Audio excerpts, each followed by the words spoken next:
Early voting starts a month before the traditional general election on Tuesday, November the 8th. Wslm has helped educate the Kentuckiana community for the past 69 years.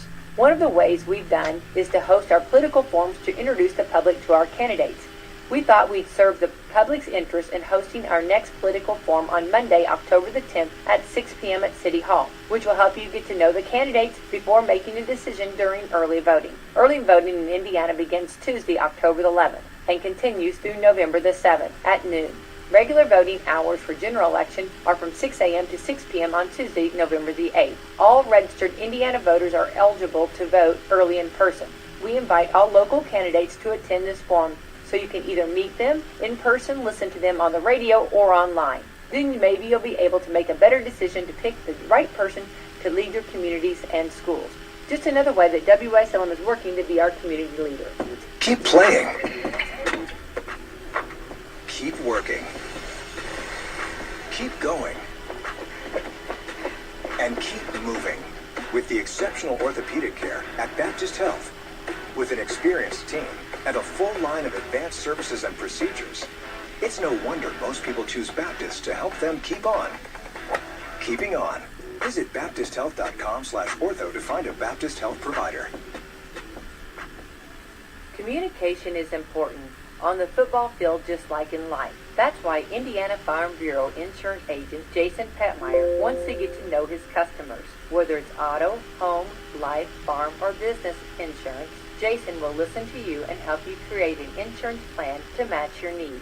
Call Indiana Farm Bureau agent Jason Petmeyer at 812-883-2995 or stop by his office at 813 South Jackson Street in Salem. Jason Petmeyer is a proud supporter of the Salem Lions.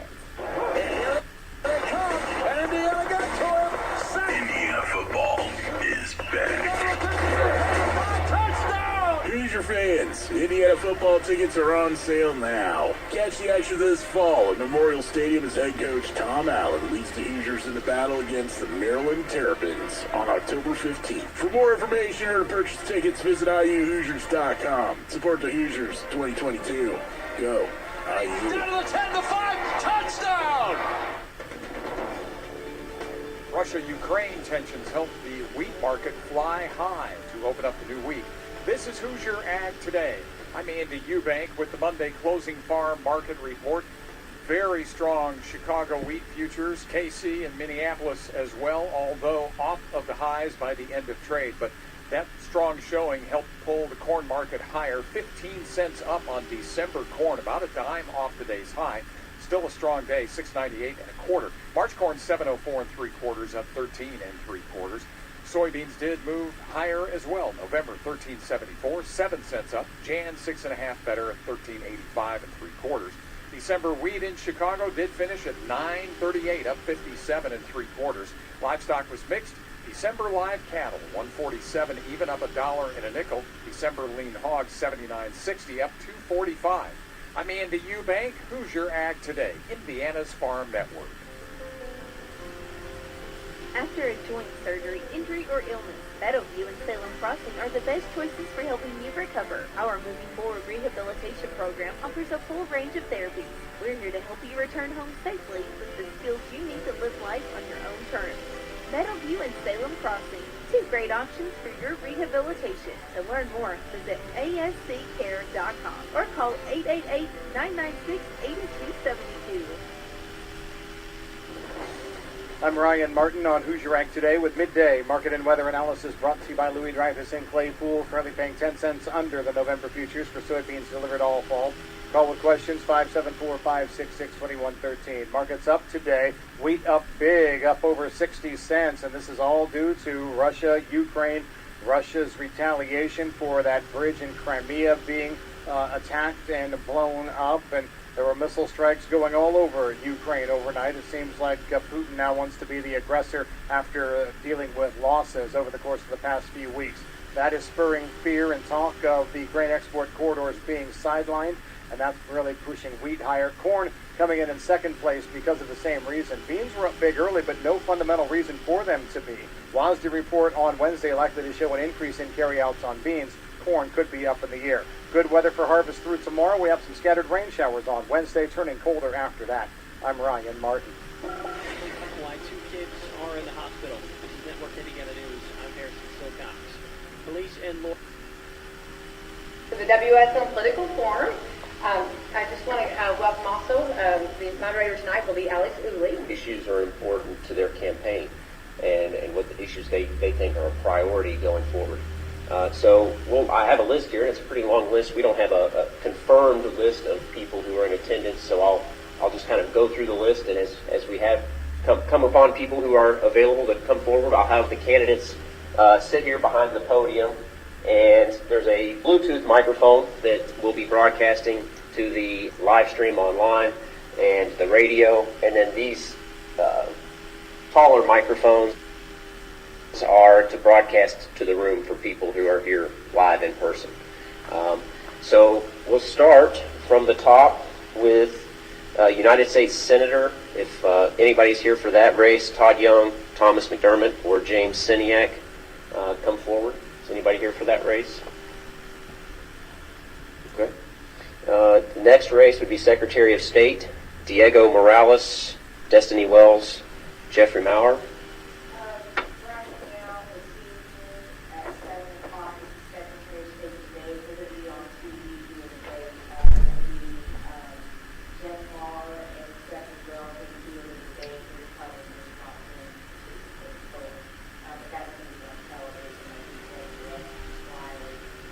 WFYI? Yeah, WFYI. Okay.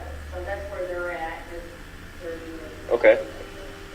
I've been informed that there's going to be a debate for the Secretary of State. Once again, that there will be a debate televised on, I believe, WFYI for the Secretary of State race. So they're not here this evening. Auditor of State, Tara Klutz, Zanai Brooks, or John Schick. Okay.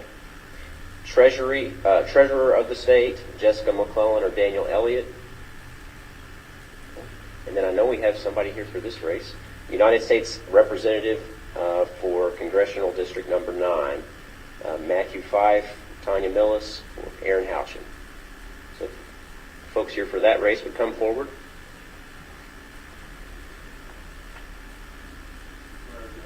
If you could take a seat behind the podium, that'd be great.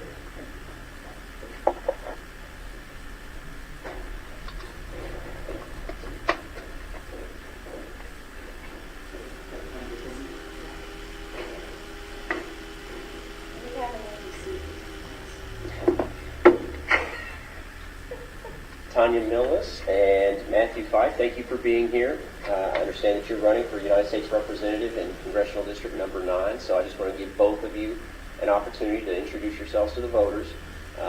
Tanya, we'll start with you. If you would, just take a couple of minutes, and it's not going to be a hard stop on the timer, but I'll give you a couple of minutes to just tell the voters who you are, why you're running, and what issues you believe are important. Is this my phone? It is. Okay. You can hear me. In the room here, okay? Okay, great. Hi, I'm Tanya Millis, and I'm candidate for U.S. House of Representatives, Indiana's 9th District. There are 17 counties, actually 17 and a third counties in the district. I've been traveling around all 17 counties, and I run into Matt quite a bit. The other opponent that we have doesn't participate much, but we try to get out there and talk to the folks as best that we can. I'm a real estate broker. I live in Lawrence County. I've worked with many people from all walks of life, and I understand the struggles that people are going through. My website is Tanya for Congress. That's TanyaForCongress.com, and on my website you'll see all the issues that I care about, my platform, my campaign. It's called the Roll It Back campaign. And the reason why we want to roll it back is we want to roll back the pesky laws, rules, and regulations that's taking away your freedoms and liberties. I'm also very interested in trying to abolish the Internal Revenue Service. The politicians in Washington, D.C. have talked about this quite a bit, but it's just been lip service. The IRS came about in 1913. And in our modern times, with modern technology, it would be easy for us to go to a consumption tax. Therefore, you would not have your federal income taken out of your paycheck anymore, no paperwork, no complicated forms, no loopholes, and it would be a fair way to get tax money to the U.S. Treasury to pay for what we need. So I'm pro Second Amendment, which protects the First Amendment. And if you have any questions, I will be available to talk with you later. And again, my website, Tanya for Congress. And thanks for having me. Thank you, Tanya Millis. Matthew Fife, if you would, just take a couple of minutes and tell the voters who you are, why you're running, and what issues are important to your campaign. All right, thank you. My name is Matt Fife. I am running for the United States House of Representatives. As was said, the area, the 17 and a half, 18 counties worth, is basically from Cincinnati all the way to Bloomington and then all the way down to Louisville. So it's kind of that corner of the state. And I am a teacher by trade. So that's my day job. I've never run for politics before, and it has been a blast to get around 18 counties, shake hands, meet voters, and hear the issues that people care about. So I'm a high school teacher. I also am a father of 3 kids, ages 8, 5, and 2. And I'm a leader in my union. So I come from a union household. My dad was a railroad worker for 47 years, and fighting for good wages, benefits, and retirement is something I'm used to doing. I often tell the issues that I care about through those 3 stories. Fighting for workers, middle-class people, lower-class people, working people who are out there doing it every day. I think it's important that they are taken care of, particularly retirement. I was just out door knocking today, and there are a lot of retired folks who are saying, as prices go up, if they're on fixed income, it's really hard for them right now. We need to take care of those who have taken care of us in the past.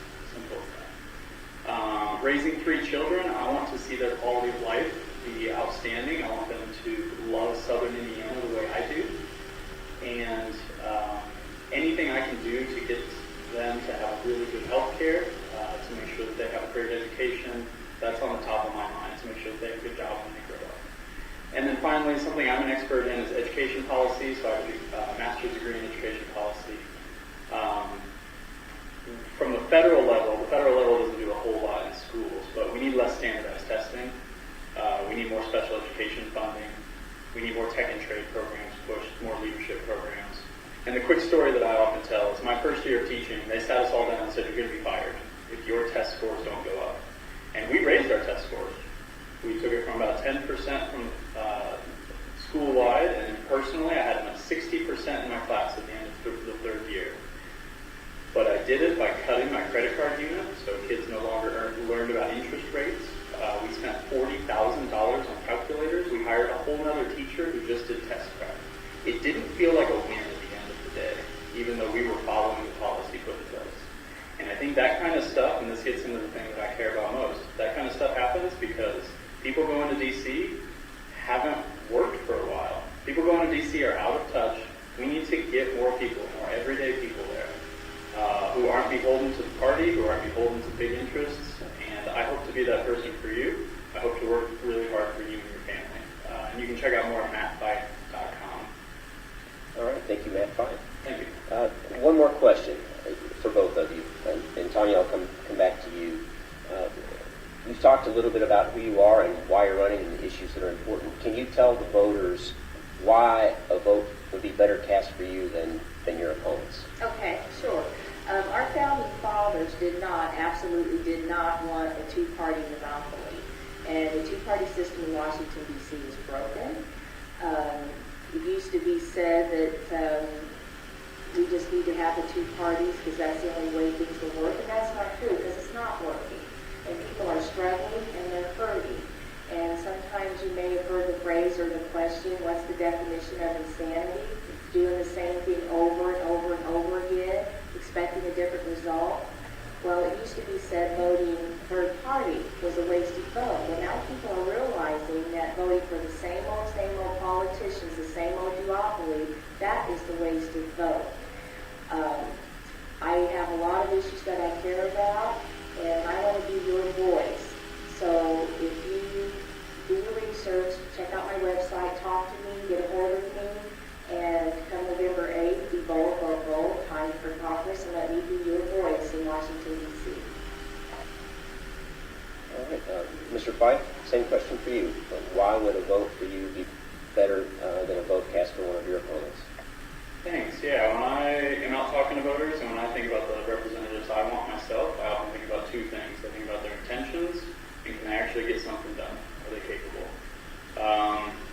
As somebody who's never run for politics before, who's somebody who is in classrooms every day, I think of myself as a public servant, and I'd like to continue that in D.C. I do not take money from big lobbyists, from corporations, or from the party. So if that gives you an idea about my intentions, I hope you can see that I'm in this for the good of our families, our children, our retired folks, our workers. And secondly, getting something done. I don't think schools are that partisan of an issue yet. Sometimes it seems like they're becoming so.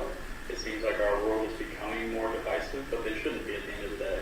And at the end of the day, as an education policy expert, I'm going to get something done for our schools, and it's going to help our kids, not only here in Southern Indiana, but nationwide.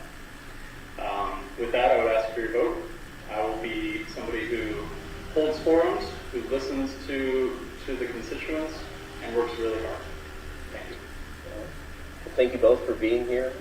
That's all I've got for you this evening, and I appreciate both of you being here, taking the time to speak to the voters and letting the voters get to know who you are and what issues are important to you. So thanks for being here. If everybody would give them a round of applause for being here.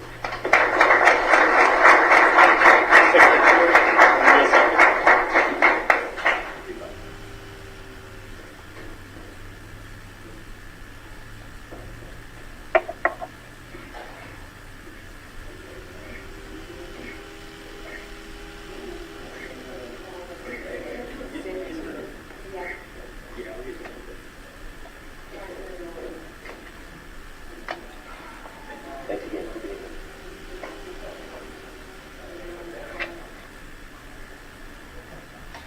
here.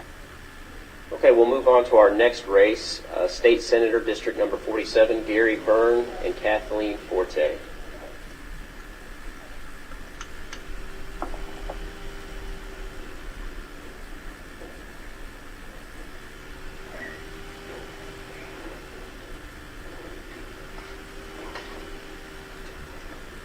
I'm going to sit next to you, that's okay.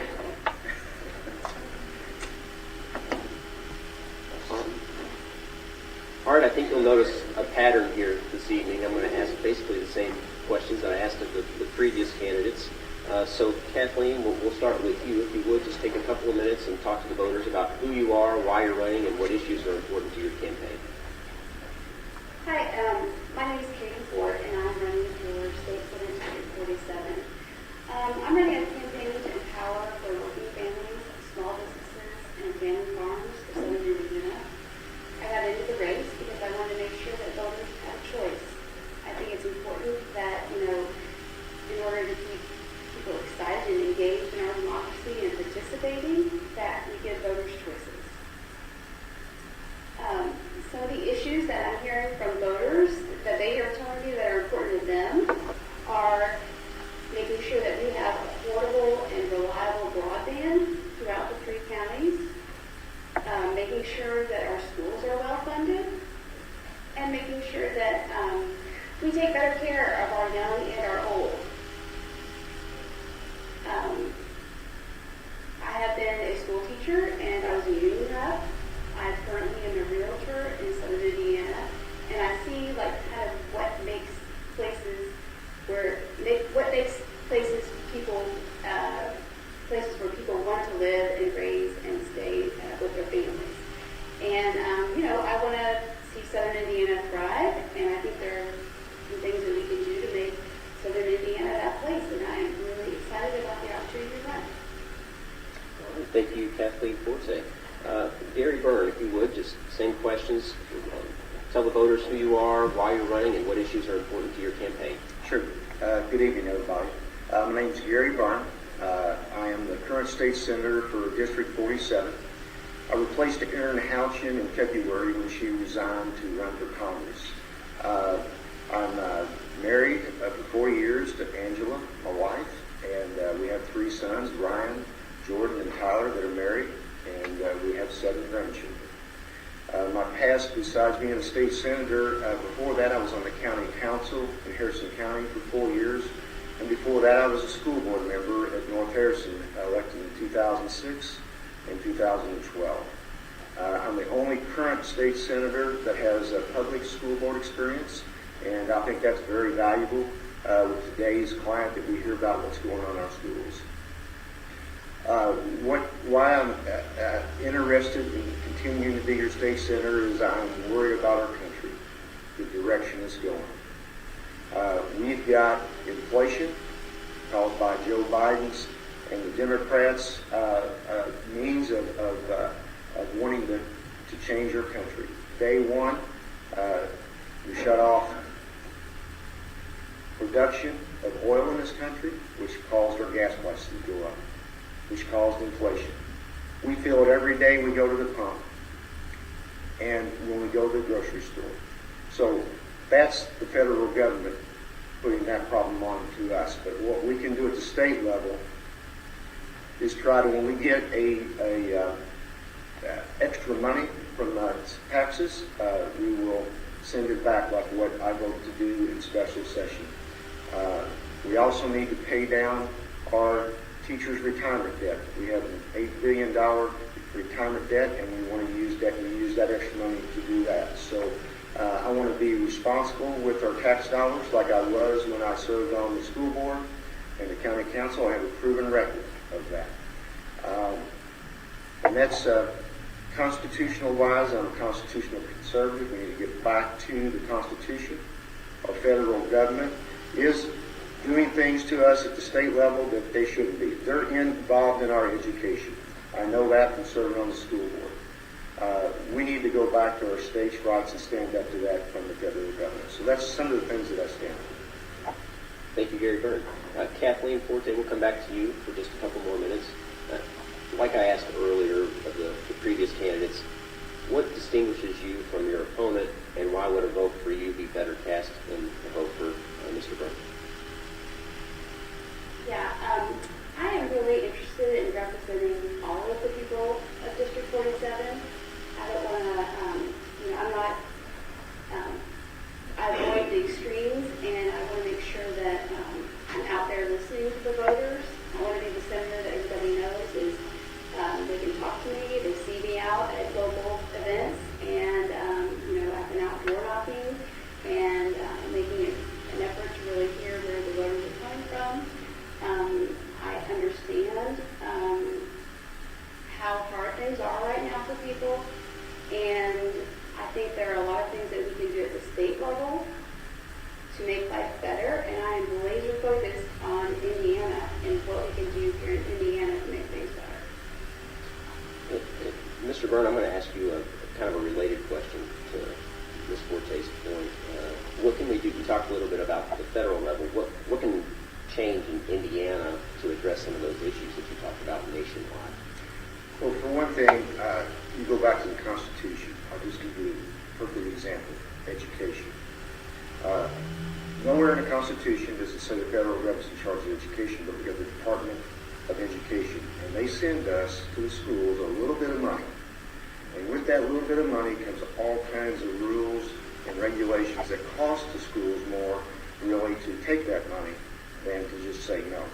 Those are the things we're going to have to stand up to, and for one thing, we should probably just tell the federal government to get out of our education business. Because all this testing that we're doing comes from the federal government. At the state level, we could say, let's do away with testing. If you want to take that federal money, you got to do that testing. So that's the kinds of things that we can stand up to. Thank goodness the courts gave us back, for example, the abortion issue.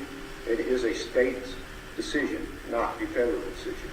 So hopefully the Supreme Court that we got in place will, recognize other issues like that and give it back to the states like it should be constitutionally. And Ms. Forte, I want to be fair, so I want to give you an opportunity to answer the same question. What can we focus on at the state level that might address some of the issues that you were discussing earlier? Yeah. So there are going to be a lot of federal dollars that are coming into the state, and I really want to make sure that you guys have somebody out there who's fighting for the folks in Southern Indiana and making sure that those dollars make it down here into Southern Indiana. I feel like, and I hear this from voters too, that the politicians need to stay out of the doctor's office, and they also need to stay out of the classroom. We need to make sure that we support local control, and the best way that we can sure that our kids are learning age-appropriate things is by making sure that we have engaged parents. All right, and then finally, Mr. Byrne, will finish with you. The same question I asked Ms. Forte earlier. Why should the voters vote for you? What distinguishes you from your opponent? Well, one that would start off is I'm not endorsed by Right to Life. Though she may be endorsed by Planned Parenthood. That should distinguish us right there. One of the most important issues to me. The indoctrination of our children is happening in our schools. And at the state level, over 50% of our budget goes to education. And local control, I'm 100% for local control. But when we have indoctrination going in our schools and the school boards do not want to stop that, at the state level, legislation can be passed where that would require this indoctrination to be stopped in our schools. So I would be willing to and very interested in forcing these school boards to have policies from state legislation that bills it's passed to put in their policies that this indoctrination stops. And that will give the parents rights to know what's going on in schools. Once we had COVID, this home, everybody on their computers, when we had COVID, parents seen what was going on in their schools. And that's sort of what woke up a lot of people. Those are the things I'm going to fight for, is the parental rights and stop this indoctrination. Thank you, Gary Byrne, and thank you, Kathleen Forte. Appreciate both of you being here. Once again, if everybody would give them a round of applause. Thanks for talking to the voters.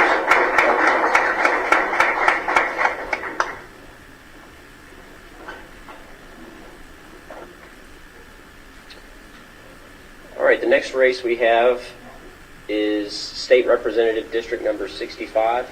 Do we have Chris May or Kevin Goodman here?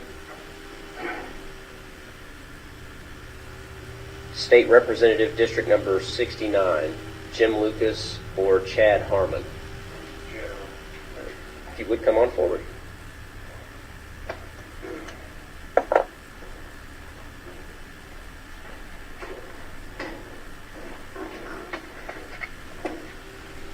Mr. Harmon, thank you for being here. Yeah, no problem. If you would, just take a couple minutes and tell the voters who you are, why you're running, and what issues are important to your campaign. Right. My name is Chad Harmon. I'm running for District 69. I was born and raised in a Wabash Valley town about the size of Salem. Salem reminds me a lot of my hometown. If my hometown had streams and was pretty and had hills. I'm 48 years old. I have 3 kids, Marvin, Simon, and Hazel. I have a beautiful fiance named Jenny. I went from school in Indiana all the way from kindergarten up to my master's degree, so I've been here basically my entire life. And I got into this race because, especially right in the middle of COVID, I saw a lot of my friends that were struggling with, mental health and addiction. I saw a lot of overdoses, and I looked around, and I just didn't see anybody do anything about it. I didn't see anybody that really cared about what was going on. So, that's what kind of got me in the race. And I want to focus on mental health and addiction.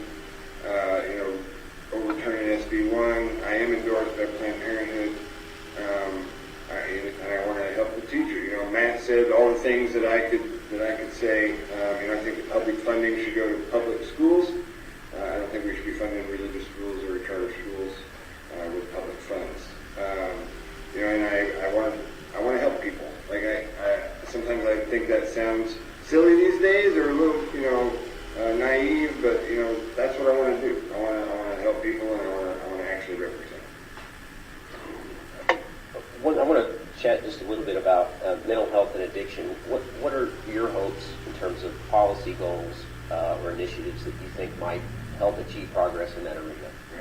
Right. Mostly, I'm at this point. It's statewide, but I'm really focused on rural areas. There's a lot of people that need help. There's not a place for them to go for a detox, or once they do get help, there's no sober living or any place for them to help them stay sober. A lot, doctors don't want to go to rural areas. super profitable for them to come to. So we need to entice them to come, work in rural areas through, paying back their student loans or giving them tax breaks or, there are ways to get doctors to come to rural areas. I think that's key to solving the problem. And then the other issue, I just want to ask a follow-up question about is public school funding. I think you mentioned that you think that school dollars or education funding should go to public schools.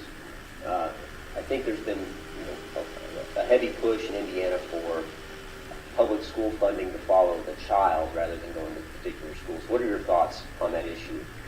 I think, we keep diverting money away from public schools and then, wondering why public schools don't have enough money. We got to focus on the people that are doing the job, the people that, went to school to understand how to learn, how to teach kids what they need to be taught. And I think we need to, give them the credit that's due. All right, so obviously you're the only candidate here for this race this evening, but I'll give you an opportunity I gave other candidates an opportunity to talk about why would a vote cast for you be better cast for you rather than your opponent? I'm not going to, badmouth my opponent who's not here, but Google Jim Lucas, you can look it up yourself. I believe that my opponent kind of lacks empathy for the people in his district. I think he's there for himself. I don't think he represents the people in the district. He's one of the 5 people, in the last 3 years that hasn't all 3 even passed a bill. He's not passed a bill in 3 years. And that's just, we're looking further back than that to find something. But that tells you all you need to know is we have to dig around and try to find something that he's actually accomplished. And I think that, sending fresh blood there, yours truly, that's what District 69 needs. Is there anything else you'd like to tell the voters before we end this discussion this evening? I just want to say, thank you to you guys for coming out, being part of your democracy. I know you got lives and other things to do, so this means a lot to see people come out. I really love it. All right, thank you, Chad Harmon.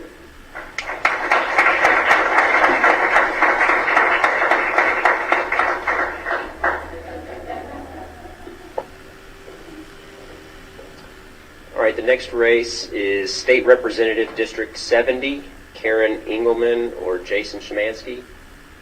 Either candidate here for that race? Okay.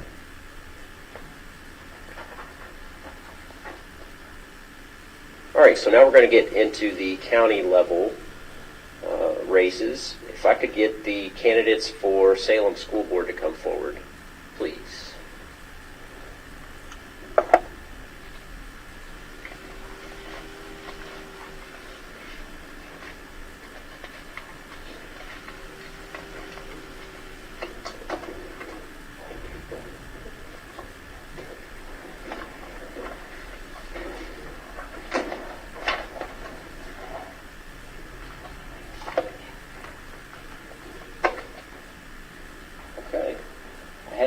Quite a bit longer than this, but okay, well that makes sense. Okay. That's a decent excuse.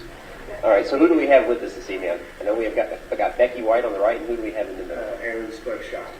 Nice to meet you. Spud's my nickname, so I got to put it out there. I've been known as that forever. So. Well, nice to meet you, Mr. Shockey. So, like I said, we're going to notice a pattern here this evening if you haven't noticed it already. Mr. Shockey, we'll start with you.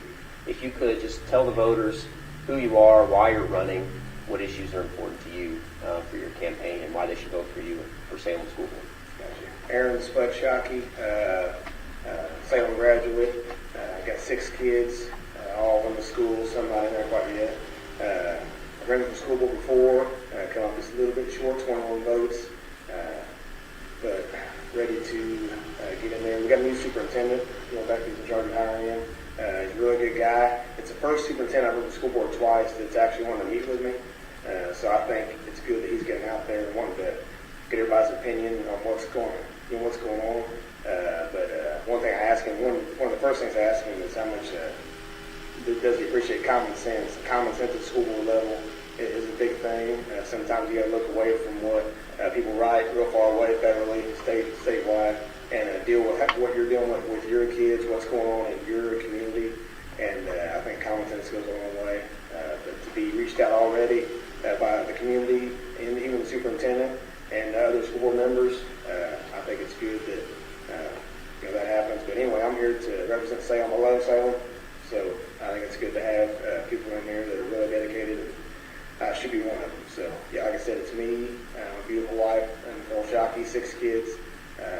I'm there all the time anyway, so I know what's going on pretty much all the time. So that's why you should vote for me.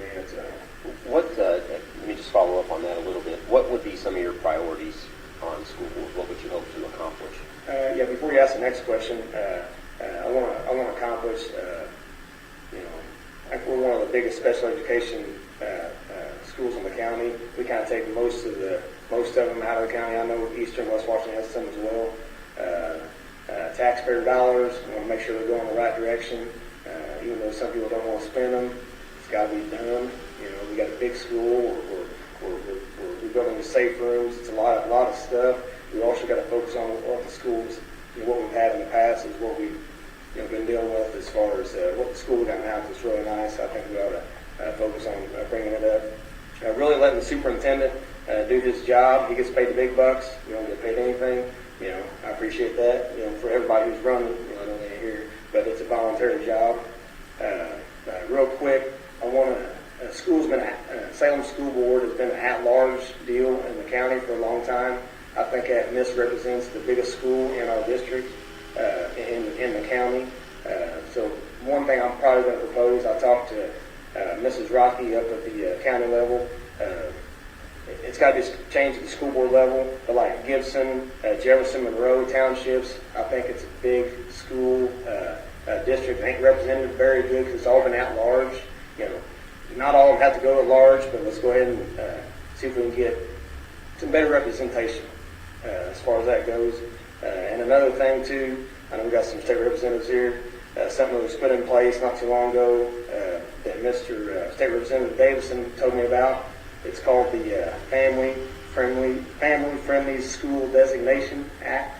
It's something that's put in place for the schools to take advantage of on the state level as far as everything, resources, families, schools, anything that's involved in the school. They come in, they take advantage of it. The school, you put yourself out there, you volunteer for this, but it makes you be open to everything. No good old boy system, everybody hears that crap all the time. But allows a state to come in and look at what needs to happen in your school, and actually they grade you as well to maybe have people come to your school more than others. I think that's a couple of things I'd like to see that hasn't really been brought up, but I'd like to see that happen. And I don't know all the details of that, but it's something we need to look into, especially like our superintendent. I think he's a pretty good guy. He gets paid the big bucks. Let's let him look into this and take what he can to see if he can help us out in the community. But besides that, I love Salem schools. I'm doing anything else, so I promise you. All right, thank you, Mr. Shockey. Becky White, if you would just take a couple minutes, talk about who you are, why you're running, and what issues are important to you on the school board. I'm glad you repeated the question. I'm Rebecca Becky White on the ballot, so I'm going to read my both names. I'm in my second consecutive terms for school board. I have 6 daughters, and they do help out a lot with the radio station. And I'm at the games a lot, carry every Friday night. You sell your soul to football and to many other sports from other sports going on too. I also have a big interest. It's kind of fun fact. I have 12 grandchildren, so that's the future Lions coming up. So we're building a force, and we're building our own, pride, if you will. If you could, I know you talked about some things that you're interested in, and this is a second consecutive term. What are some issues that will be important for you to try to accomplish if you're elected to the school board? Well, we're talking about it right now. We're sitting in 2 state rooms that are being built as we speak, which is exciting, and they'll be done in the spring. We were very proud of that. It was a grant. It was a 75%, where they paid 75%. We only had to come up with a 25%, which is awesome, very good for our community. And if we wouldn't have taken it, someone else would. So it was really just a golden platter. So we jumped on it, and it's going really good. And We're getting updates from time, and that'll be a big opening for the community. We'll do the ribbon cutting and some celebration on that. We want to make sure that we keep our employees happy, and we've done some, we tried to do, we've done some raises and everything, but I think making sure that we keep our bus drivers have been really a big obstacle, keeping them and making sure that they, have that opportunity to, if they do need a break, that there's a fill-in too. That's kind of difficult too. But we do have a superintendent that will fill in. He will bus drive if he needs to. So that's pretty cool. I'm also super excited. We did get a new superintendent. I was on the hiring committee, and I'm so proud. He's a man of his word, and I feel like I'm campaigning for him. He's already got the job, though. He's wonderful, and I'm excited to see what he does. We've got some new ideas for our community, for Salem School Corporation, and of course, from our administration office to our custodians, they're rock stars, and they're working hard right now because of fall break. They're doing what they do. We've also got some opportunity to get some chairs that were donated, and our custodians are going to pick those up. So, I mean, they do great things. And our lunch ladies, I'm sorry, I'm so proud of every one of them. I don't want to leave anyone out. So. All right. Sorry, and our teachers. So, Mr. Sharkey, we'll come back to you. Just give both of you, actually, about another minute. Just what else would you like to tell the voters about your candidacy for school board and why they should vote for you? I'd like to go ahead and start off with brought my campaign manager with me tonight, Xavier Shockey. He's one of my six. Puts up a lot of them, but I said to point that out. But as far as it's pretty simple. Do the right thing. Let the guys getting paid big money make sure they do the right thing. You don't put up with nothing from anybody, from the community, even administrators down. Do the right thing for the community, the kids, and everything. And as far as getting involved in all the particulars, she's been in, I haven't. And a lot of stuff in the school board you don't see till you get in there. One of my running mates told me about that. He's been there for a long time, Steve Mossinger. Pretty smart on that deal. But introducing the two things I talked about, the representation, I like to do that. That's a school board issue. And as far as getting a little bit of help, as far as representatives go, this young man over here pointed at public schools getting the funding they need.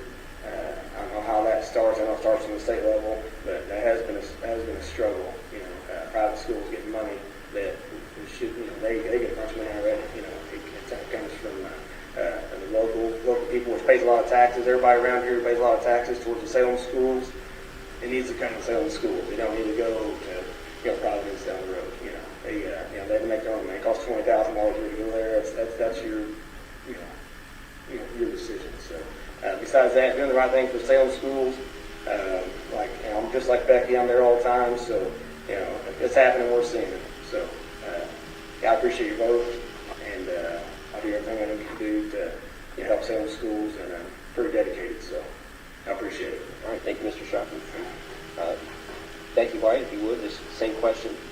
What else? Is there anything else you'd like to tell the voters about why they should vote for you and for Salem School Board? Well, I think I've hopefully showed the voters and everyone in the community that I'm very dedicated to Salem. I don't miss the meetings. I'm there. We went through some tough years before, just learning about being on the school board and learning that there's things you want to do that you can't do, and then trying to make sure it's fair for all concerned. And then we went into the COVID years, and that was very tough. And if you remember, the school board actually was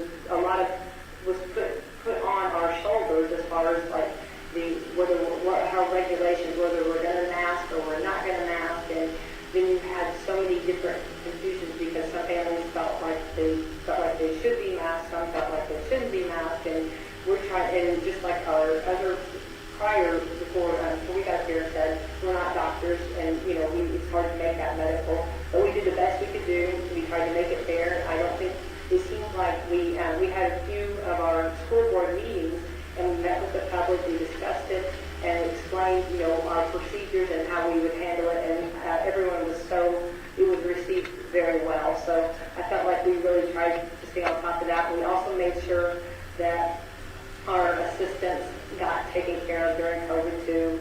No one got left behind. We made sure that there was pay. for them, and and also trying to make sure everyone stayed safe. I felt like those were some policies that were put into place. So I think we really moving forward and keep moving in a new direction. I'm sure going to be faced with new things going on. I guess around coming up maybe around River Bend, but we'll just we're tough. We stayed the course, and we trying to do our best as a school board. And I'm very proud of our folks that I serve with, and making the decisions. We really work hard to do our homework, and we do not make any decision on the fly. We try to make it best for everyone concerned. And you have to remember, Salem School Corporation is the largest, if you want to use the word business, the largest facility payroll in our whole county. So therefore, that's quite a bit of a responsibility to make sure that everything is wonderfully ran, and that you have a lot of people and a lot of families, children, parents, aunts, uncles, grandmas, grandpas that you want to make sure are well. And I feel like we have got a great staff. Our staff is like none other. They come together should there be a need, and they support each other. So I'm very proud of our school corporation, and I think we are going the right direction, and can't wait to see what all our future holds. And I'd like to be a part of that. All right, thank you, Spud Shockey and Becky White. I appreciate you being here this evening.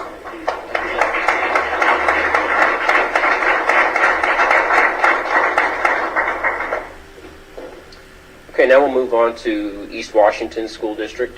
So if there's anybody here running for school board in East Washington, come on forward, please.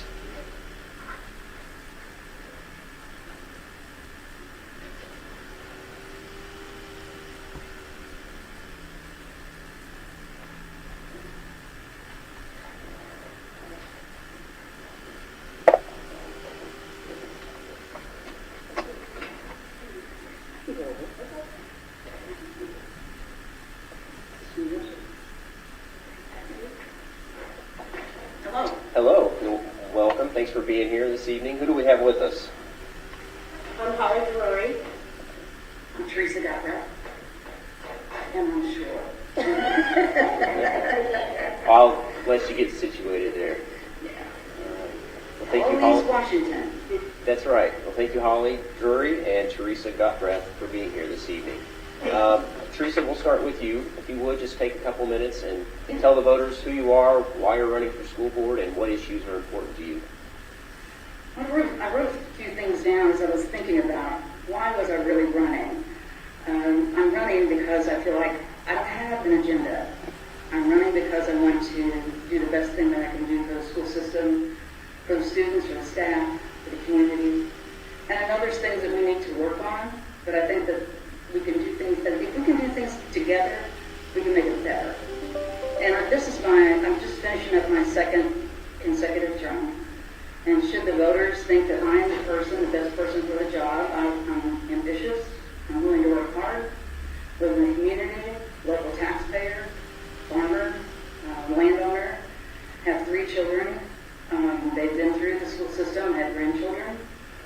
And I just feel like I'm the best person for the job because I'm honest, trustworthy, hardworking. You've heard about that before, but I am. Whatever I say I am. So I'm very proud to be part of the school system. There are things that happen sometimes that we can't say why decisions are made. It's all confidential, and sometimes the voters or the community might look at those decisions and go, I'm not sure that was a good thing to do. We can't say. But we do everything just like what Becky had mentioned earlier, and Spud as well. You do things with good intentions and wanting to do the best thing you can do for the community and the students and staff as well. I guess I'll follow up with you just a little bit, maybe to try to force you to talk about an issue a little bit. I know you said you didn't have an agenda, and certainly I think the voters want somebody they can trust and that can address issues that maybe you can't foresee to come up and you have to deal with as they come. But are there any, and if there's not, that's okay, I just want to follow up with you on this. Are there any issues that you think need to be addressed at the school corporation level that you would like to address if you are elected? Yes, I do think there are some, but again, it's not an agenda. It's something that needs to be fixed.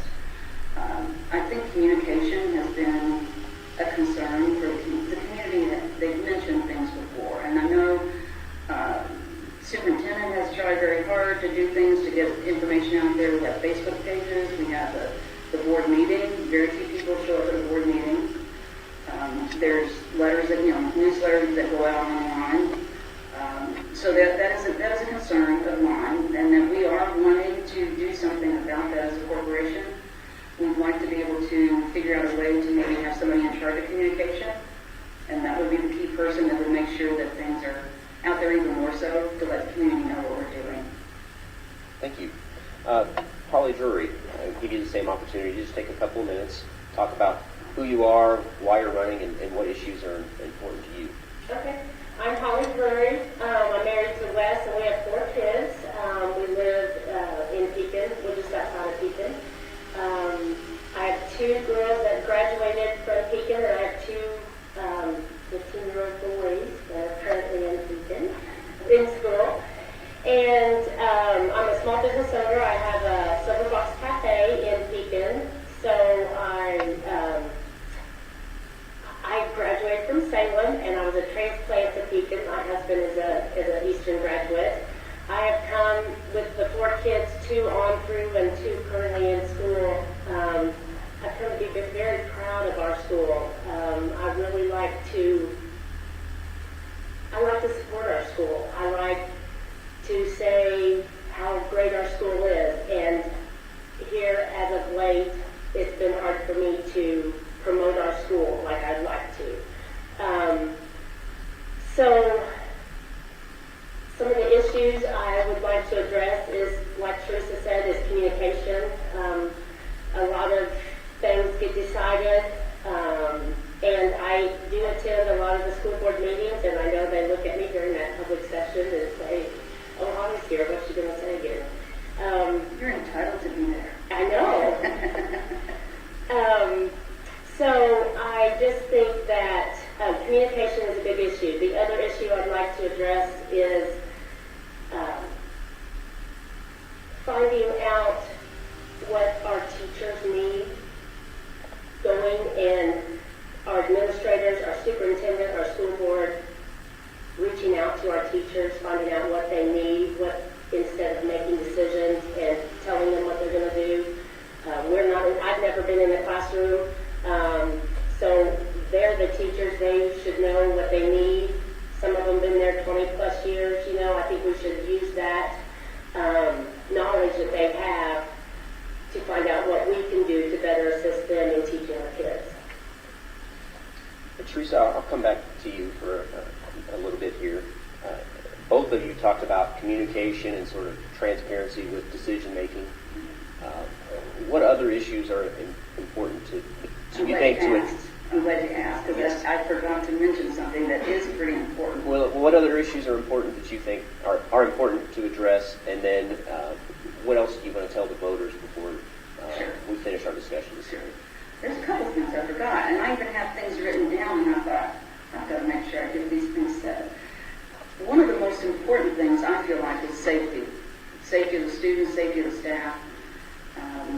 We have done things to combat that somewhat. We have 2 resource officers now. We have safety glass in the schools. We have the covers over the windows, which is supposed to keep people from seeing what's going on in the school and so on. Safety shield types of things. We have key fobs on all of the doors. People have to be let in from the office, and there's double places that they have to be able to be let into the school. So safety is a top priority, and I do think that we never need to lose sight of that as well. Another thing I want to mention is I think it's very, very important that you know a little bit more about me. I didn't say a whole lot, really. I am a retired teacher. I am in the school once a month. I go and teach a lesson to some kids in the school, and it's just a short lesson about agriculture. That's all it is. And the other thing I'd like to just address a little bit is that all the lessons are online if parents want to see what's going on in schools. And being a former teacher, you don't always get to teach everything the way you like to teach it, because you might not be able to get to that point that day. You might need to stop and revisit something. So therefore, that lesson that might be online you might not be able to get to it to the next day or whatever. So the lessons are online. see and to be able to look at. And the other thing I want to address just real quickly about that is that several years ago, the Constitution was changed. There was an amendment made to the Constitution that changed. Charter schools were then able to access public funds from the school system, public schools. So that's how all that came about. And they're entitled because the amendment to the Constitution was changed. So that's why they get that money. That's all I need to say about that. And then the other thing I wanted to say real quickly is that I have an administrator's license, I have a master's degree, and I taught for several years in different types of schools, inner city, county, suburban, urban. And every one of those opportunities gave me a different insight as to how children learn. And one of the things that we are trying to do at East Washington, we have a manufacturing academy that we've established. Now we can honestly say that we are trying to meet the needs of all different types of students in the way that they learn. We are in the process of getting arrangements made to be able to let students be released from school on a flexible schedule, or maybe they might have some sort of an internship that they might do with a local business. That would help a student that maybe isn't really that interested in being in school and sitting at a desk and learning in the traditional way. So we are trying to meet those needs of all different types of students. The other thing I want to mention too is that I had the opportunity to be part of, like Becky had mentioned too, to hire a superintendent in Stockdale. He's a true visionary. He is the reason why our school system has moved forward even more so than before. Unfortunately, he's going to retire at the end of this year, but I do want to let everybody know there's going to be a seamless transition, and I'm not at liberty to say right now what that is. So we do want to continue those programs that have started. So if we happen to have a change in board or whatever, that might happen. So we do want to make sure those things continue. We've enhanced existing programs such as the ag department. We just built a huge greenhouse, which is upgrading all of that, and many more students will be able to take those classes that are there. We hired a social worker to help with students' social and emotional well-being. We also have a K-9 dog at school that helps kids that might have some problems with being at school or needing to have some sort of help with being able to be there at that time. We've improved all the sports facilities in some way or another. I do attend events, and I really do enjoy being part of the school system. I don't have an agenda. I never have. Even when I started, I just wanted to do a good job. I just wanted to find a way to help people be part of the system, be part of making things better. I've been very, very cognizant of keeping the tax rate low, and I've just been informed that hopefully over the next 7 years it's not going to change, so that's pretty exciting. Overall, I like competition. I like college. I always like college. And we'll see what happens. That's all I can say. Thank you, Teresa. Holly, I'll give you the final word here. If you would talk about other issues that you weren't able to address earlier, and then kind of give a final pitch to the voters about why they should vote for you. Okay. So one of the other issues I would like to address is teacher morale. I know our teachers have it tough, and I know they are trying to meet all the state needs and all the federal needs and all the students' needs, and it's a lot for them. I know over COVID, I'm so thankful I didn't have any elementary school kids in COVID because I'm not a teacher. Thankfully all my kids were older during COVID and were able to do the work on their own. But I do think teacher morale is a big issue that we struggle with right now. The administration, starting at the top, needs to be more, but it goes back to communication also, more willing to listen to them. I'm a small business owner, so I feel like I know my business is not the size of the corporation business, but I do have some background there. So I feel like that would be a good benefit for voting for me. I have that in my background. I love serving people. I love what I do is I make coffees and make people happy. So Holly, she loves our swirl latte. And I just want to serve everybody to the best of my ability. And that's it. Well, thank you, Holly Drury and Teresa Gottbrad, for being here this evening. I appreciate you coming out and speaking to the voters. Thank you.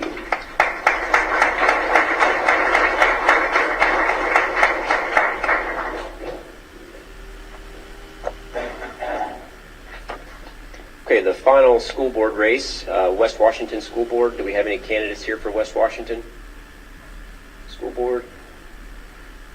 Okay.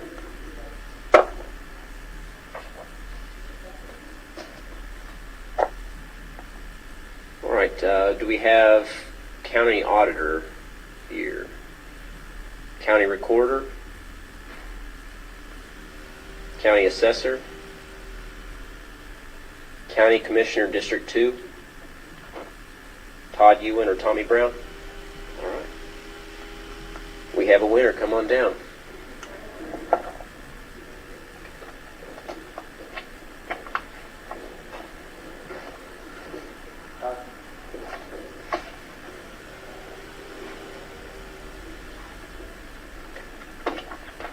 All right. We have Todd Ewan and Tommy Brown, correct? Yeah. All right.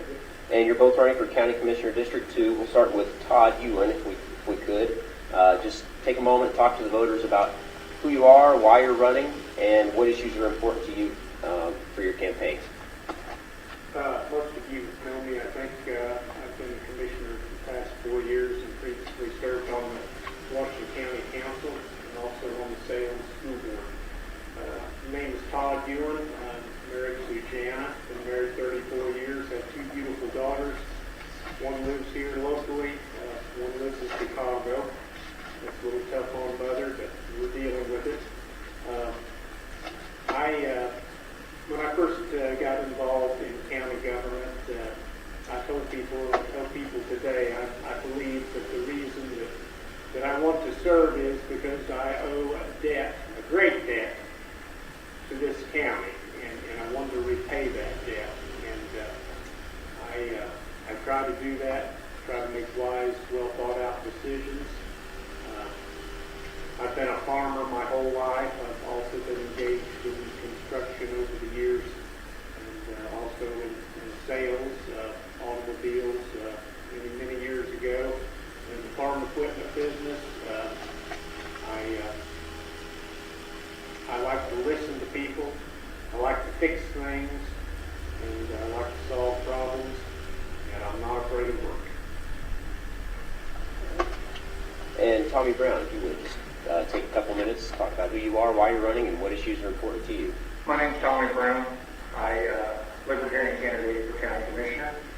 Married to my wife Sherry for 17 years now. We have 2 kids. I'm running because I take a look at our county and I see things that need improvement, and I see things that need to be reinvested in. Our local people should have an open and honest voice in county government. I also feel like one of the big things that we need to do is we need to pay down our county debt. Our county has a $16 million bond debt, and we have a $700,000 plus operational debt. That needs to be paid down. We need to be reinvesting into Washington County. We can't do things at the pace of Floyd and Clark County. We have to do things like we have to do them. If we need to slow down, then we need to slow down. I'm the only one up here between the 2 of us that is carrying 15 endorsements for this race. 2 of those are from Don Rainwater, former Libertarian governor candidate, and the Liberty Essential PAC. I'm also endorsed by Indiana Normal. They've endorsed me for my aggressive stance on him.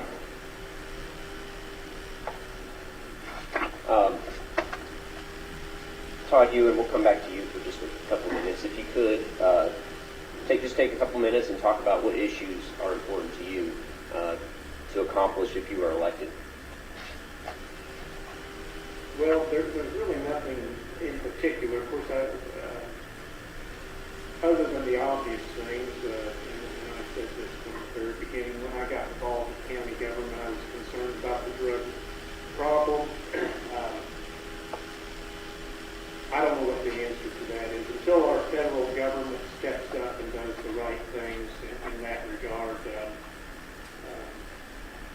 we're just victims at the state level and the county level. Our sheriff and our law enforcement officers deal with this every day, and they've done an excellent job. That's the biggest issue, and I think we need to give a little more attention to the mental health issues. I don't like to talk about COVID because I think for the most part it's behind us, and everyone wants it behind us, but it has had a big impact on mental health. And maybe not so much mental health problems as people learning to adjust to change. I think that's a lot of it. And the easiest way to adjust to change is keep your darn hands busy. And I think this is my other pet peeve. I have a real problem with work ethic in this day and age, and you can't blame it all on the young people. A lot of times they can't help what kind of environment they grew up in. But our federal and state government, especially the federal government, they are enablers because of this. When you can make more money sitting at home getting a government paycheck than you can go out here and working, we've got a real problem. And until we do something higher up at the federal and state level, our situation here in these small communities is not going to get any better. You don't have to go very far to look around in this community, and you can see people who are, it's obvious they don't have a job. And good Lord, when I was young, many of you can remember when, you struggled to get a good job. And I'll tell you what, there are so many opportunities for young people right now. And I would love to sit down with a group of them. The sky's the limit. I get real frustrated with that. But other than taking care of the day-to-day business of the county, maintaining our buildings, which is a big job, making sure that they are safe and accessible, and making sure that everything works as it should, and communicating well with our county employees. Those are my priorities. Thank you, Mr. Ewan. And then for you, Mr. Brown, I know you mentioned the debt and the health as a priority. Do you have any other priorities, or would you like to add anything to the priorities you mentioned earlier? I'd like to touch real quick on what Mr. Ewan had stated. I'm the only one up here between the two of us that took the time in 2018 when I ran for county council. I have a drug plan for this county. And the key to the drug plan is to get everybody on the same page. The other thing I want to touch on is, he's right. The opportunities do abound, but we've got a problem here in Washington County that we've got to address, and that's the poverty level. It's 13.9% for adults, and it's 18% for 18 and under. We can sit and talk all we want that, we're doing this or that for the kids. Just because you throw money at a problem does not mean it fixes it. There has to be work ethic put forward to address these problems.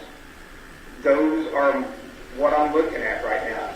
We need a commissioner in District 2 that's visible, that's out. I want to make a commitment, because I know we've got school board members here. I want to make a commitment to them right now. I don't normally do that. I will visit all 3 county schools if I'm elected. The kids are our future. We have to do things to build for our future. All right, finally, last question. Each of you would just take about 30 seconds to a minute and give your final pitch to the voters. Why should they vote for you on election day? Well, I don't make any decisions that I don't make sure that they are very, very well thought out.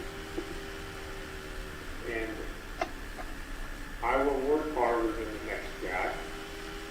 And I have yet to get a phone call from anyone, but what I have not returned that phone call. I'm not the kind of person that sees a number come up on my phone and says to myself, "Sal, I don't recognize that number.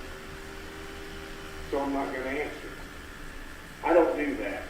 I return all my phone calls, and I dare say, and I'm not afraid to make this claim, there is not a single phone call that I've received from a resident in this county in the 7.5 years that I've served this county, but what I have not returned their phone call. May not do it in 6 hours. It may be the next day, but I have returned every single phone call, and I address the issues. I listen to the people. I try to help them. I try to help them understand, and I get them results. Thank you, Mr. Ewing. Finally, Mr. Brown, same question. If you would just take 30 seconds to a minute and give your final pitch to voters. Why should they vote for you? It's very simple. Since 2018, I've ran with one question. Are you ready for real change yet? This county has a lot of promise in front of it. But until we decide that we are going to end tax and spend, that we are going to end a endless cycle of the same people in the same office for forever. You know, that people speak of term limits at the federal level.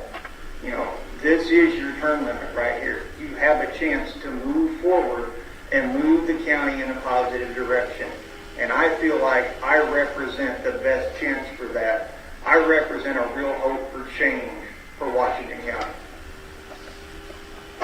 All right, thank you, Todd Ewing, and thank you, Tommy Brown. Thank you.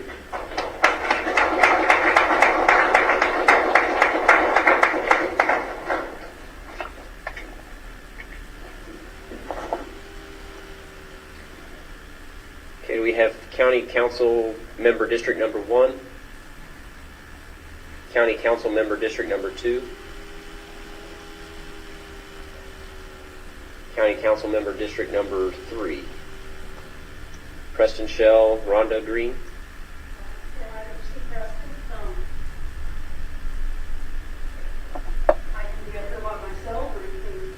If you will, yeah, please, if you don't mind, take a seat. Because we have all the microphones back there. All right. Thank you, Becky, for doing this. Rhonda Green, thank you for being here. Yes, hi. I want to give you the same opportunity that I've given the other candidates. If you would, just take a couple minutes, talk about who you are, why you're running, and what issues are important to you.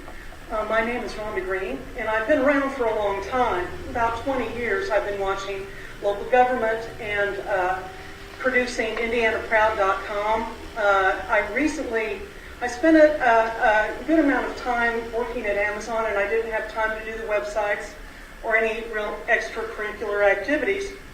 But this January I went ahead and came home because our economy's in desperate shape, and whether you know it or not, you really kind of need me to come home. And I started videotaping again on IndianaProud.com. And the state of our local government is really bad and really corrupt. And, you know, now, I mean, even just in 6 months, there was one man that begged to, we have illegal boards. We have dysfunctional board members. We have no-bid contracts that go through. Even the judges put through a no-bid contract that was 5 times what it should have been. Recently, the sheriff put in a bid for $200,000 that didn't have like any real numbers on it, so you could actually tell where the money was going. It was just $200,000. That's a lot of waste. And as far as the illegal boards go, and it's not just, you know, oh, well, they're good people. It sets us up for lawsuits. It sets us up to hemorrhage money for no real reason other than too stubborn to actually obey state law. That's why I'm back.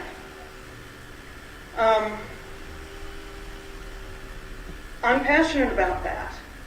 I'd really like to not have to run again and say, I told you so, because I've told you this before. You know, when I told you, when us libertarians told you your taxes were going up in 2018, you didn't believe us, and there it happened. Well, I'd really like to not have to say, I told you so again. I want to say, I fixed this. We fixed this.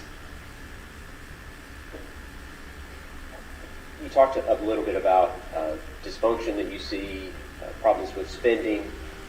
What other issues, maybe particular issues, do you see that you would want to address? Well, we have bullying going on. Even in a meeting, one commissioner actually pretty much yelled at a council member for asking for information on a bid. And, you know, you should have done your homework, you should have done this or that, and it's like 5 minutes of a tirade. And you wouldn't think that would happen in an adult situation, but that's not the case here. And you can't function as a government if you do that, if you don't have respect for the other person or the community. And the members at being the Libertarian Party,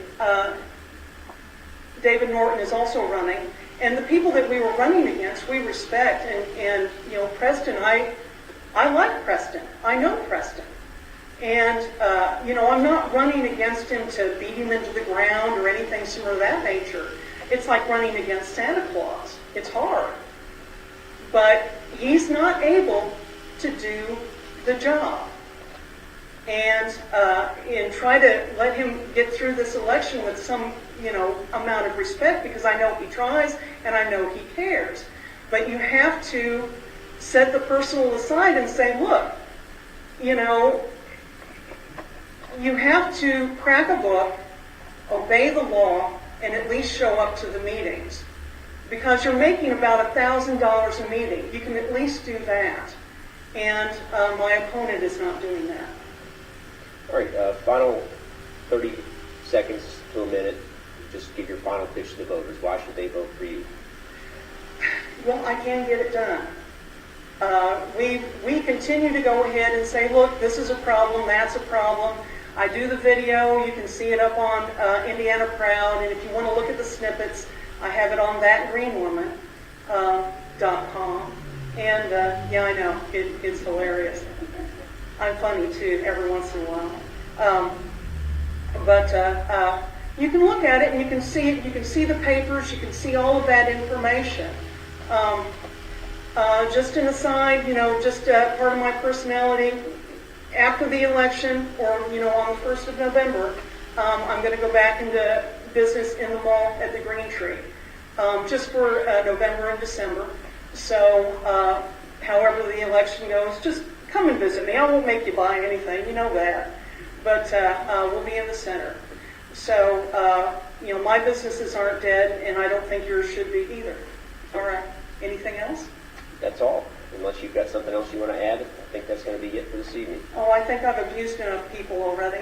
It's all good. Thank you so much. Thank you, Rhonda Green.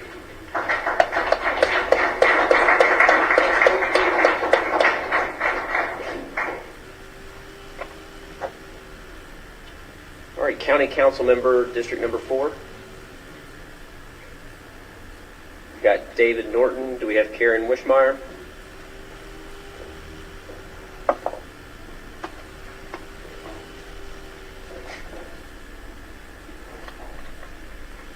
Good evening, Mr. Norton. Hello. Thank you for being here. If you would, just take a couple minutes and tell the voters why you're a little bit about yourself, why you're running, and what issues are important to you. Well, I've always lived here locally, except when I was off at school somewhere. And I've just always felt like there's a debt to the community. That's something I got from my dad, who was a board member from out of New York in Gibson Township. And I just feel like I want the community to do well, and I know we can't just do the same thing that every other local, sleepy, rural community does and excel. We need to do better. And I have degree in math, a master's degree in statistics, a degree in industrial engineering, so I think I can handle looking at budgets and figuring out what things work and what things don't work. What programs sound good on paper but don't really achieve very much. And I want to apply those things.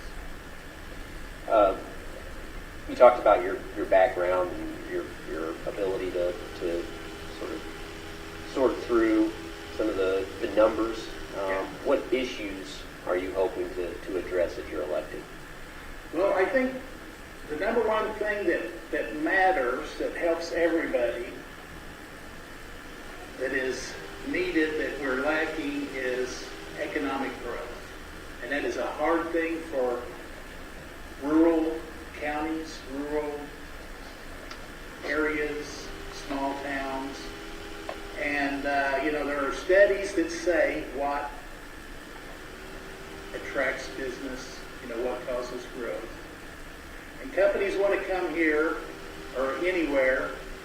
They want low taxes. They want good schools. And Indiana has a tax cap, which means once you hit the caps, if you spend more in one area, that takes away from every other area, and including education. So education is one of those things we can spend on that attracts businesses, attracts growth. You want some big company to come in, you want them to build an auto plant of this or that. And, well, those people, you have managers making $150,000 a year, engineers, and people, they don't want to move to a place and get a high salary but have their kids go to a poor school because they want their kids to go to Harvard or wherever. They may only be here temporarily. And they don't want their kids' education to suffer because they moved to this little rural town because there were low taxes. So we got to keep taxes low, but we've also got to keep the taxes low so that money's available for education because of the tax caps. You spend more here, it takes away from education, from police and law enforcement, the court system, making the bond payments and everything else. And so that's my thing. There was a libertarian, Jerry Titus, that ran for state office one time, said that his rule was to looking at government spending first, is there a real problem? So a lot of times people have some symbolic issue or something that they've heard something about, but it may not be an actual problem. So first, is it a real problem? Second, is it best addressed by government? So there's a lot of problems that are best addressed by the private sector. But some things government is better at, or it's government's job. Public education, infrastructure, etc. Then the next thing is the proposed solution actually something that works? Is there evidence? Are there studies that show that this actually solves the problem? So for me, it needs to go over several hurdles before I would want to spend money on it. And I'll let you ask another question. Well, I just want to give you one more opportunity here. If you would, just take 30 seconds to a minute and kind of give your final pitch to the voters. Why should they vote for you? Yeah. Well, I'll talk about a couple of other issues like TIF districts. Dr. Hicks from Ball State University did a study of TIF districts and found they are supposed to increase revenues by spending money, and he found that basically they don't really increase revenues more than the property that is not in TIF districts. So therefore, TIF districts really just divert spending to infrastructure away from other things like schools and police. I will oppose TIF districts. And I just want to, these are examples. I want to support a drug court, which is something Roy Obershiner talked about when he ran for sheriff, and long ago I ran for commissioner. I was for building a smaller jail. I knew we had an overpopulation, we had court orders, we had to increase the size of the jail. But I thought we should spend more money on drug treatment, drug therapy, diverting people to home incarceration rather than incarceration, which is very expensive. And we built a big jail. It didn't stop people from taking drugs, did it? And so these are some of the things that I would do when I was elected. Well, thank you, Mr. Norton, for being here this evening. I appreciate you taking the time to speak to the voters. Thank you very much. And thank you, Becky, for doing this. Thank you for everybody that showed up. Okay, do we have Brown Township Trustee, Brown Township Advisory Board, Franklin Township Trustee, Franklin Township Advisory Board, Gibson Township Trustee, Gibson Township Advisory Board, Howard Township Trustee, Howard Township Advisory Board, Jackson Township Trustee, Jackson Township Advisory Board, Jefferson Township Trustee, Jefferson Township Advisory Board, Madison Township Trustee, Madison Township Advisory Board,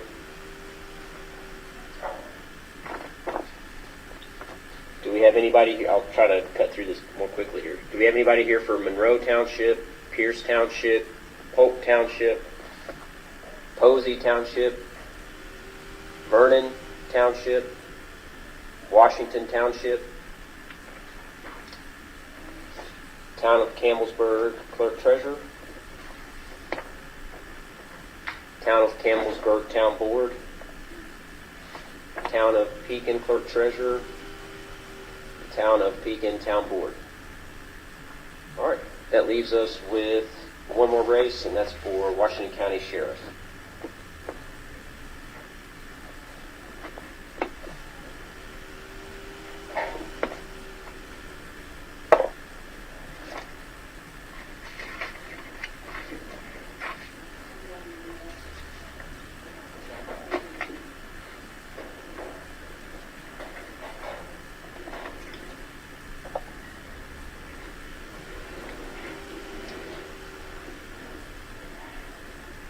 Good evening. I see we have Brent Miller and Max Green, correct? Okay. Thank you both for being here this evening. I want to give you both an opportunity to answer the questions I've asked of all the other candidates. And we'll start with Brent Miller. If you could just take a couple minutes and talk about who you are, why you're running, and what issues you hope to accomplish if you're reelected for sheriff. Okay, thank you. Thank you, Wslm, for allowing us the opportunity to be here tonight and talk about ourselves. My name is Brent Miller.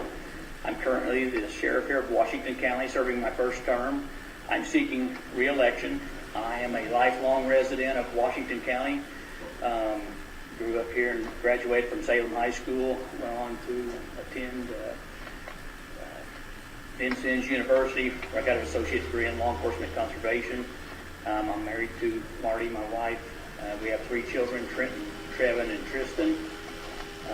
I think that it's very important here in Washington County. Public safety is very important to me. It's also, I know that it's important to our county council and our county commissioners. I have always wanted to serve the citizens of Washington County. I've always wanted to be a police officer. I have spent almost my entire adult life serving the citizens of Washington County. Next month will be my work anniversary at the Sheriff's Department. I will have 33 years on full-time experience there at the Washington County Sheriff's Department. I'm coming up on 32 years as a full-time police officer. Had some a small stint there early on as a corrections officer, so it's important, I think, as an officer to work on the jail side of things too, to understand how the jail works and things like that. I think that the children, the young people are very important in our community. That's a big part of the public safety is our schools. As School Board Member Gottfried said earlier, I got elected sheriff. We partnered with East Washington School Corporation and the West Washington School Corporation. Both school corporations have 2 SROs now in those school corporations. The Salem City Police Department does provide a school resource officer for the Salem School Corporation. However, we still help out the Salem schools when necessary and things. And again, Washington County is the 7th largest county in the state land-wise. Approximately population 28,000 people. It's a very rural county. Sometimes it takes a little while to get emergency services where they need to be and things like that. So, some of the things that we've also done there at the Sheriff's Department is we've partnered with Ascension St. Vincent to put AEDs in our police cars now. We have 9 of those in our police cars that are available 24/7 around the clock. Recently, one of my deputies asked that we consider the D-chokers, which is a device to help someone who is choking, and we have purchased those. They're getting ready to go into service in our police cars. That I think is, again, something that's an important service to be able to provide to the communities. The drug problem is also a huge problem in any jurisdiction. It's always been around. It will always continue to be around. It's a very complex problem, and there is no simple answer to the drug problem. There are a lot of things that have to be addressed in order to address the drug issues. And some of those things are with the programs and things. We do have, or we did have a drug and alcohol class at the Sheriff's Department. As I mentioned earlier about COVID, that kind of slowed things down for a couple of years. We had to stop all the programs there at the jail. We have started back up with church services, the GED classes, which again, GED classes are very important as well. We've had 2 classes go through since I've been sheriff. 11 inmates have received their GED as a result of the GED classes up there, which I believe will help be a part of the solution to the recidivism, to help slow that down. The drug and alcohol classes, the grant ran out during COVID. That is back into effect, and the drug and alcohol classes will start up again January 1. We've also started up the drug drop program there at the Sheriff's Department. We started that in October of 19. We have since then taken 628 pounds of prescription medications that have been dropped off there at the Sheriff's Department and incinerated those. By the way, we're having a drive-through drug drop this weekend. If anybody has any unused medication or prescription medication that's expired they want to get rid of, we would safely dispose that for them. We partnered with the city of Salem to do those drive-through drug drops now quarterly, 4 times a year, and we also do the food drive for the citizens in our community at those food drives as well. All right, thank you, Sheriff Miller. Max Green, Sheriff Miller took several minutes there, so I want to make sure you get the same amount of time to talk about who you are, why you're running, and what issues are what things you hope to accomplish if you're elected as sheriff. I'm Max Green. I've been a lifelong resident of Washington County. I've been a taxpayer on the same house for over 40 years. I've been married to my wife Rhonda for 34 years. We have 2 kids. I attended IU Southeast and got a supervision certificate where I did have a job at Netscape for Apple at one time where I was a supervisor. I had 67 people under me spread out over 3 shifts and had responsibilities over all the maintenance and the scheduling for that. So I have a background where I can't handle more than one person at a time to deal with the problems we got going on. My big thing here was the county was promised when we built this multi-million-dollar facility that we were going to generate a lot of revenue with it. And that's when I ran 8 years ago against Roger Newland, and that was the thing that they were going to generate a lot of revenue. And it's a 251-bed facility, and we're utilizing about 178 beds of it now, according to what the reports I've read on it. We've got in 2019, it generated $786,000, I believe, because we were renting the beds through Harrison County. That's what we're supposed to have been doing with it. We failed to keep the beds rented with the the level, we've left a lot of money on the table that the taxpayers were promised was going to be brought into the facility, into the county, which would have paid to have better paid staff. We could have used part of it for any of the full body scanners or any other little employees we needed, if you want to call them employees. But all the niceties that other big departments have that we have a hard time dealing with because of the cost restrictions and stuff. And we have, my belief is that we need body cams on the officers all the time to avoid nuisance lawsuits so we can rent out these vision facilities. I've been told, well, that costs a lot of money, but just in September, the council and commissioners released over $200,000 for cameras. I believe body cams would be the way to go. That's just my belief, that we could avoid lawsuits and say our people are doing exactly what they're trained to do all the time, every time. There's no inappropriate behavior with the staff and anybody else. There's nothing going on that could be questioned as far as the tort claims of incidents going on. It covers the county. It reduces lawsuits. It's a good thing. All right. Both of you mentioned some fairly specific topics. I want to ask each of you a few kind of more specific questions, and I'll give you each an opportunity to answer these. Sheriff Miller, you mentioned school resource officers earlier, and of course that's a first step in a way to, or one step you can take to help ensure the safety of students at the schools. One thing I'd like to get your thoughts on is the idea of arming teachers. Do you have any thoughts on that? I know that's up to the school board. Do you have any thoughts on that? That's always been my view on that, is it really is up to the school board. Now, I know a lot of teachers at all the schools. I feel like some of the teachers I would absolutely trust to be armed. There are some teachers out there that probably have no business being armed in a school. With that being said, I always felt like it was best left up to the schools to decide what is best for the schools.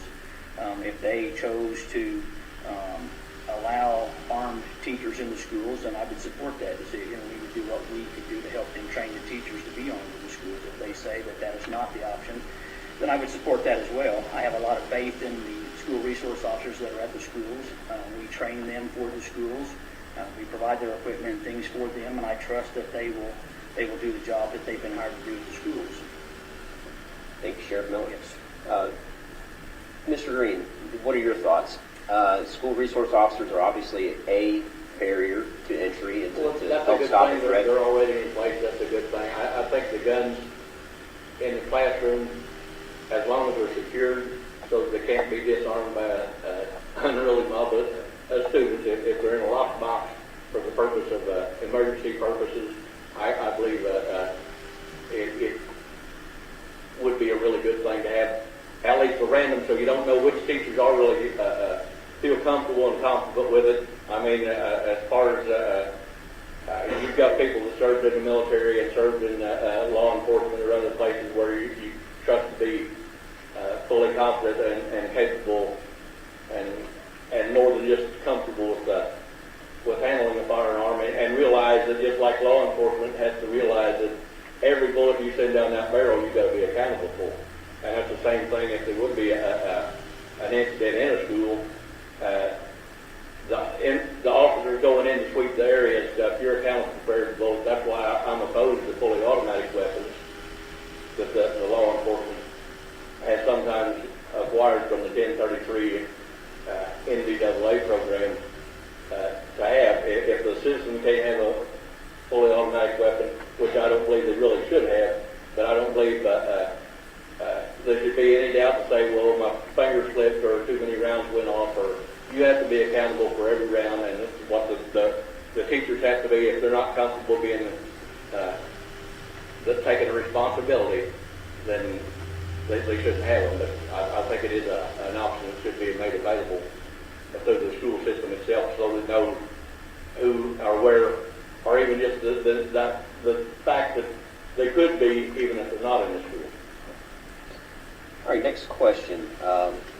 Both of you talked about personnel a little bit. Mr. Green, you talked about your experience managing a large workforce, and Sheriff, I know you've worked at the Sheriff's Department for quite some time and managed quite a few people in your role as a sheriff. What personnel issues do you see, and how can you address those if you're elected for another term?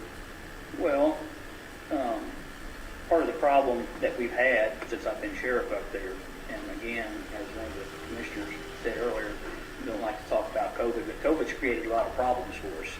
And one of those problems is also, I believe, it affects the employment of people there at the Sheriff's Department. And I think that we have to do better, and we've been working on doing that. We've been working very diligently with the county council, because public safety is obviously a big concern of theirs, that we need to actively try to recruit, and we are actively trying to recruit qualified people to work at the Sheriff's Department, not just officers, also in the jail, corrections officers, and dispatchers.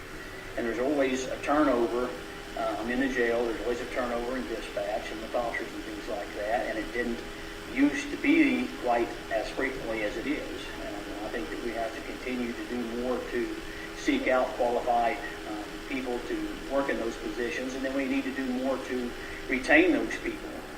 It's very difficult to provide the services that the Sheriff's Department is expected to provide when you don't have the people to do that. And it's also very costly, too, with overtime and things like that to pay to fill those positions, by people that are working overtime to fill those when you don't have those. So it's, it has been a problem. And again, because there's a lot more things that I would like to do as the sheriff that we haven't been able to do due to COVID. Because it did close the Sheriff's Department down for 2 years. Part of the reason why there's not been this population of inmates in the jail, again, liability is a huge issue, and I look at that every single day with every decision that I make. And it wouldn't make sense to bring a lot of people into the jail when COVID was at the peak and take chances on lawsuits by bringing those inmates into the jail and spreading it throughout your jail and getting sued. That's one of the reasons why we've kept those numbers down in the jail during COVID, was to help prevent that liability. And part of the reason, as they talked about with this $200,000 that was spent, it's absolutely right. That was spent to put cameras in the jail up there to prevent lawsuits. When you find out that you've got problems, you have to address those problems. And if you don't address those problems, then shame on you for not addressing those. And as we've determined that we've got problems, there's a lot of places up there that don't have camera footage. The inmates figure that out real quick, and then you start having problems. And one lawsuit would pay for those cameras. Mr. Green, same question.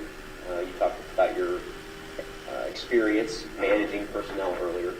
What issues do you perceive as personnel issues in the Sheriff's Department, and how would you address those? You're going to have difficulty finding people, but you got to look at your people that have experience, and you got to appreciate the ones who your staff that have the seniority to move them, so they see there is a way to move up and around.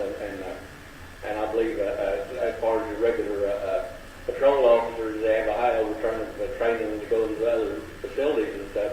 If you'll start them in the actually as the jailers and say this is your reward after so much length of time, we're willing to invest more money into you. It's a bonus program that you show that you got what it takes, and we can trust you and you'll work with us, and then we're going to try to retain you and do the best we can with you. And as far as the cameras, I believe you're correct. I think the body cams would pay for themselves in one lawsuit.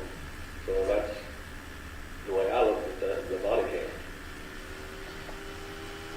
All right, we're getting close to the end here. I'm going to just ask a couple more questions to kind of wrap up. We've talked about school resource officers and personnel and budget and trying to minimize lawsuits. Are there any other issues that are important that you'd like to address this evening? Kind of your last address to the voters about the issues you perceive. Well, we could talk about a lot of issues, but one that was mentioned earlier that is a big concern of mine is mental health. Everybody knows that that's an issue. It's not just an issue for the Washington County Detention Center for the Sheriff's Department. It's a statewide. It's actually a nationwide issue. It's an issue to the point that 89 of the 92 sheriffs got together at a conference and spoke to the governor of the state of Indiana about mental health, trying to seek out assistance. You know, a jail it is not for people with mental health issues, but unfortunately a lot of times police officers get tired of dealing with people repeatedly because of mental health issues, and they want to bring them to jail. The jail staff is not equipped or trained necessarily to deal with mental health people. We don't necessarily have the resources there to help those people. And once they get in jail, sometimes it takes months to get them evaluated, to find a bed somewhere to put them, and then it takes an even longer period of time sometimes to get those into places like that. This past spring, we had a meeting down in Harrison County with the Lieutenant Governor. There were several elected officials from southeast Indiana that was there that talked about a number of issues. And mental health was another topic that got brought up at that meeting, and it continues to be a problem. It's a problem every single day that we face, and I don't know what the answer is about mental health. Like I said, we spoke to the governor about it, the lieutenant governor. I've spoke to state senators, representatives. I've had several of them in my office asking, what is something that we can do to help you out locally here, local law enforcement? I said, well, mental health is a big problem, and it would be great if we could come up with the answer, because there's so many things that evolve around that mental health. It also goes hand in hand with your drug problem and things. And again, mental health is just a huge problem that's kind of been neglected, and I don't know that anybody has yet to give us an answer on that, but we continue to have meetings and talk to those people about mental health to try to seek an answer for them. But we went from 1 padded cell at the Sheriff's Department to 5 padded cells. And there's a lot of times when all 5 padded cells are full of individuals that have mental health issues. And when I took over as sheriff, we had a nurse there that was subcontracted there that put in an hour a day, 7 days a week. And that just totally was not adequate to take care of the needs of a population of about 170. So after being elected sheriff that first year, I partnered with Quality Correctional Care. They're in about 70 correctional facilities across the state of Indiana. They provide me with a nurse Monday through Friday, 8 hours a day. So I have a nurse in there 40 hours a week now to help out with the medical of the inmates. That also, we have a doctor that comes in once a week, and that also allows us to have access to mental health now for the inmates there at the facility, which, it's not the fix, but it's taking a step in that direction to help the problem. Mr. Green, finally, I guess, what other issues haven't we addressed that you'd like to discuss or that you'd like to revisit? If you would just take a minute or two and talk about those. No, that's okay. The mental health issue, that faces every county, every place in the state, and there is no easy fix, and I'm not going to come in.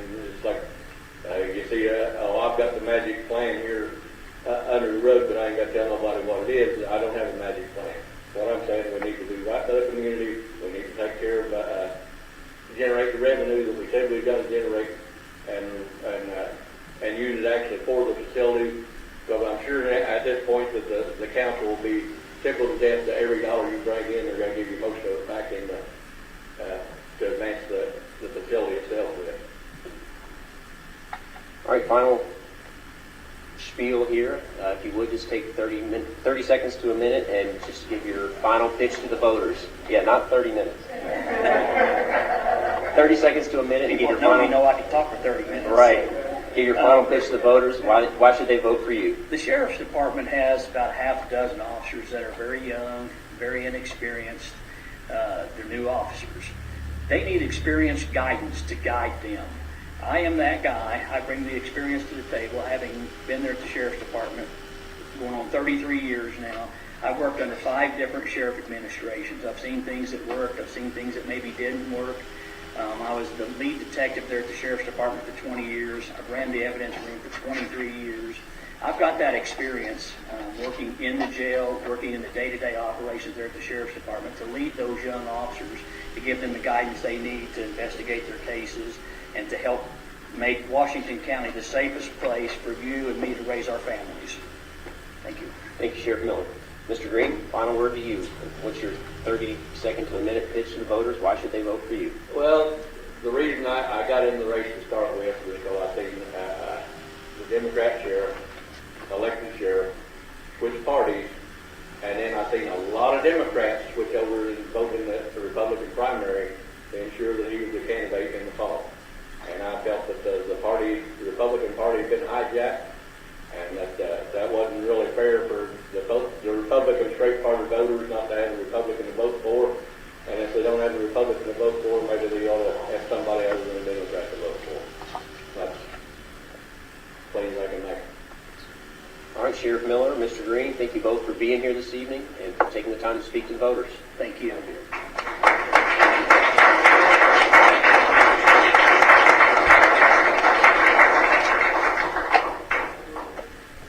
All right, is there anybody else here that I didn't get to before we wrap up for this evening? Okay, it looks like we got to everybody.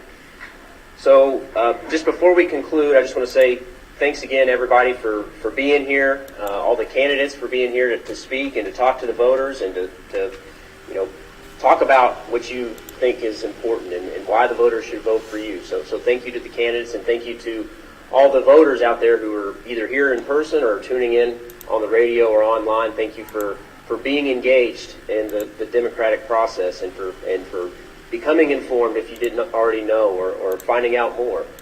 Because an important aspect of our republic is to have informed voters. So thank you for taking that responsibility seriously and tuning in this evening. I want to mention just real quickly that the voter registration deadline is actually tomorrow. You can register in person or online. The early voting actually begins on the 12th of October. The deadline to receive an absentee application to vote by mail is October 27th, and then the election is November 8th. So I just want to let everybody know about those dates and deadlines, and make sure if you have questions, reach out to your representatives, ask them, try to engage, and stay informed, because an informed citizenry is essential to the preservation of our democratic republic. And just thanks again, everybody, for being here and for tuning in, and thanks again to WSLM for hosting this event.